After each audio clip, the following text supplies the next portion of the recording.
এত যান বিসর্জনের মাধ্যমে ফ্যাসিস্ট পালালো, খুনি পালালো।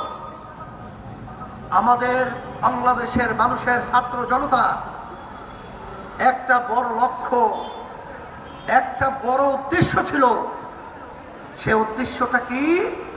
এদেশের মধ্যে যেন আর কোনোদিন খুনি তৈরি না হয়, ফ্যাসিস্ট তৈরি না হয়, আমাদের দেশের টাকা বিদেশে পাচার করা সেই কুলাঙ্গার যেন বাংলার জমিনে তৈরি না হয়। কিন্তু আমরা ভারাক্রান্ত হৃদয়ে বলতে হয়, এখনো সেই মায়ের কান্না, বুক ফাটা চিৎকার, সেই শব্দগুলো এখনো আমাদের কানের ভিতরে ভাসছে।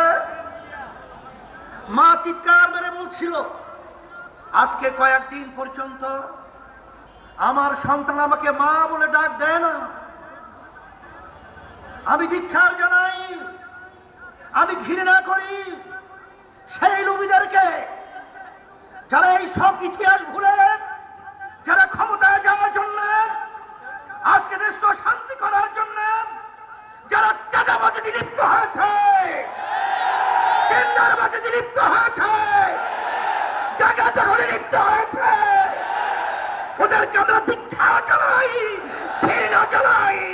বাংলার জমিন থেকে এই চাঁদাবাজদেরকে উৎখাত করতেই হবে, আমাদের প্রত্যাখ্যান করতে হবে। এই বাংলাদেশের মধ্যে আজকে আমাদের দুঃখ সহকারে বলতে হয়, যারা নাকি চাঁদাবাজি করছেন,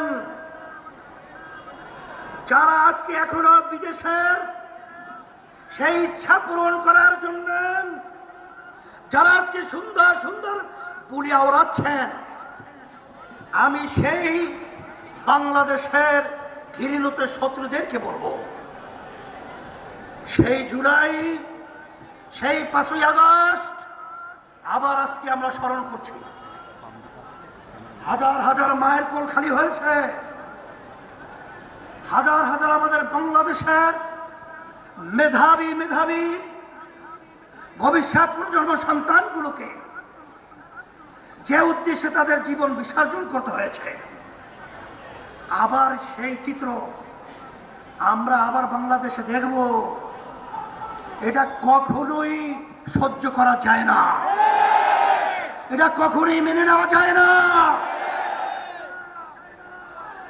এই বাংলাদেশকে আমরা নতুনভাবে সাজাবার জন্য আমি আপনাদের উদাত্ত আহ্বান জানাবো, আমাদের সেই চেতনাকে আমাদের বুকের ভিতরে ধারণ করে আমরা যেই উদ্দেশ্যে ফ্যাসিস্টকে তাড়িয়েছি, খুনিকে তাড়িয়েছি, এখনো ক্ষমতা প্রেমিকরা সেই দোষে কিন্তু এখনো তারা নিমজ্জিত রয়েছে।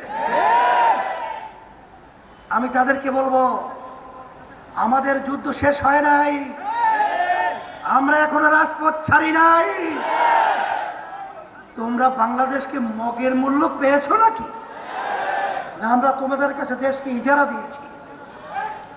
আমি এই দেশের সন্তান, আমরা এই দেশে জন্মগ্রহণ করেছি, এই দেশ আমার, এই দেশ সুন্দর করার দায়িত্ব আমাদের। ফ্যাসিস্ট, চাঁদাবাজ, মিথ্যুক এবং বিদেশের তাবেদারদেরকে এই বাংলার জমিনের মধ্যে আর মাথা উঁচু করে দাঁড়াতে দেয়া যাবে না।